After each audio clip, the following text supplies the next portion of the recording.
Welcome, everyone. My name is James Radford, and we're here in the law offices of Radford Scott LLP in Decatur, Georgia. And I'm here with Peter Roux, who is an artist based in Asheville, North Carolina.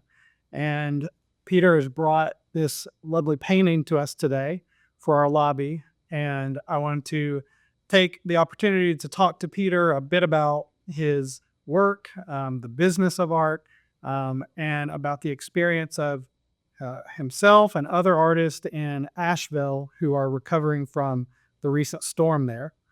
Peter, thanks for being here today. Thank you for having me.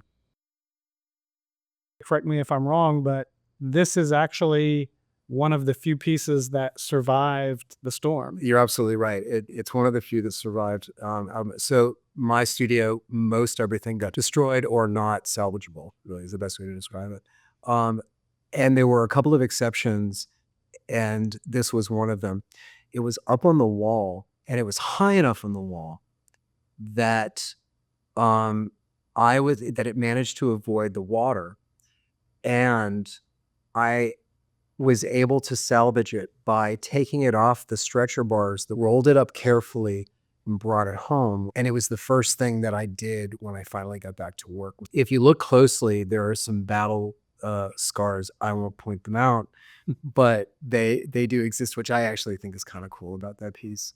I'll always kind of think about that piece this way. That makes the piece really special to us, and we're really grateful to have it. Well, I appreciate that. One thing that struck me about your cloud pieces that I liked is from a distance, it almost looks photorealistic to me. But then when you get up close to it, you can really see the paint. And then I also like the way you incorporate sort of more abstract elements into the piece where you can really see that it is a painting. I'm glad that you respond to that, because that's an important kind of element for me in it, is sort of reminding that it is a painting is very much part of what drives that.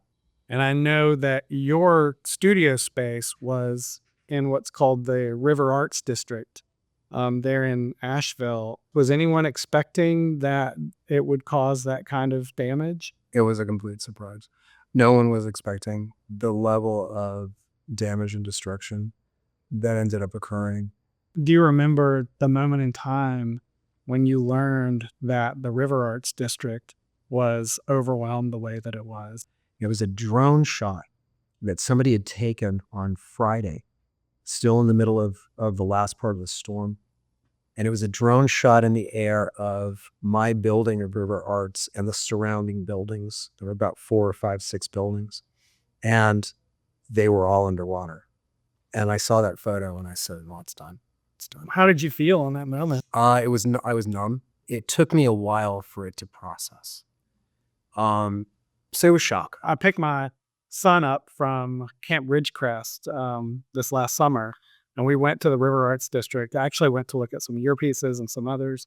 We spent the day just very surprised at how many artist spaces were in that the district and in the various buildings. Thinking about that and all we saw and the sheer volume of work that was likely destroyed. About 80% of them were partially or completely had their studios destroyed.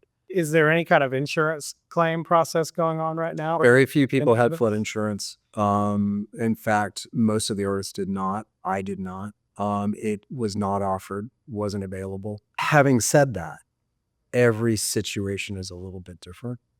So in addition to insurance, FEMA has been another potential source of monies for people in different ways. And then grants.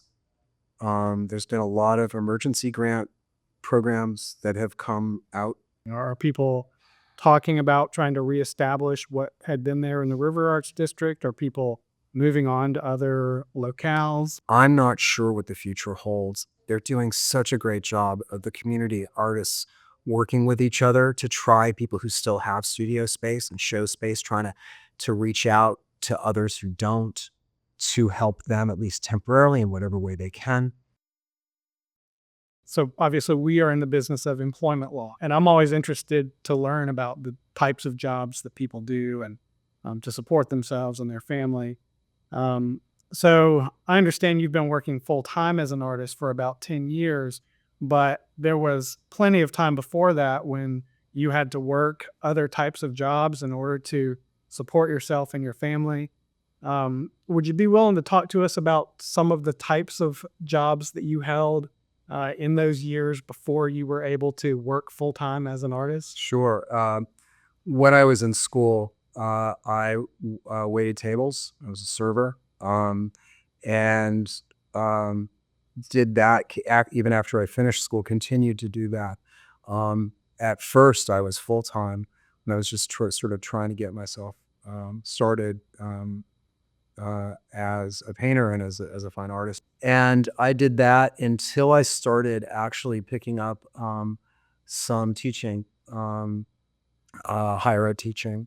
So I became an adjunct professor, and that's just a fancy name for part-time. I did that for about another 3 years, 4 years or so. When you were working the restaurant job, what kind of hours were you working during the week? I was working mostly nights. When I was doing it full-time, I was working all nights actually.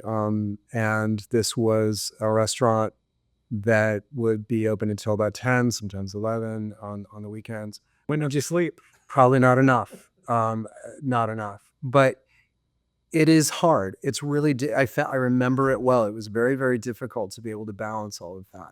And to know if you even were, I think I always felt like I want to put more time into the studio and more time into the work because I need to create the work in order to be able to get the work out.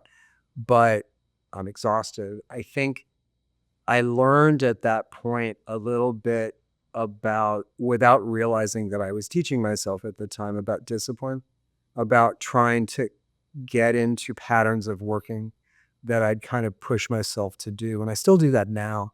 When I go to the studio or when I go into my studio to work, there are days I don't want to go because it is work.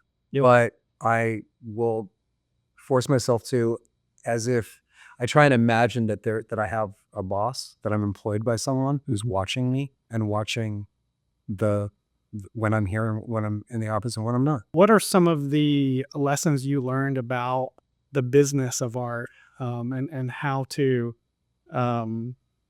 do this type of work and be able to support yourself and a family financially?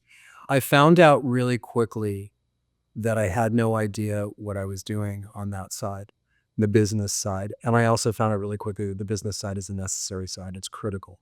So I feel like I wear two hats. I wear a creative hat when I'm working, and then I wear a hat that's all about everything from inventorying the work and archiving it to marketing it to to invoicing and dealing with taxes and dealing with knowing what is deductible. Have you had relationships with any lawyers in your business? A friend of mine and I and one other artist, we developed this relationship with the owners of this beautiful boutique hotel. They wanted to rent original work and they wanted to do it directly from the artist. We went into an agreement with them. So what happened was we installed work, got an initial payment, and they never met a second payment or a third payment or a fourth payment. We were lucky because we ended up finding an attorney who was also an art collector who was willing to do partial payment and barter.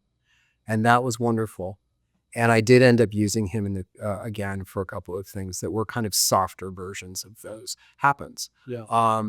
It's important. It's important to know your rights. Well, Peter, thank you again for the painting and thank you for talking to me today. And we're just really grateful to have the piece, and it was really nice to meet you today. I appreciate it, and I appreciate the opportunity, and thank you for sitting down and inquiring, but mostly thanks for giving us a really good home. I appreciate that. All right.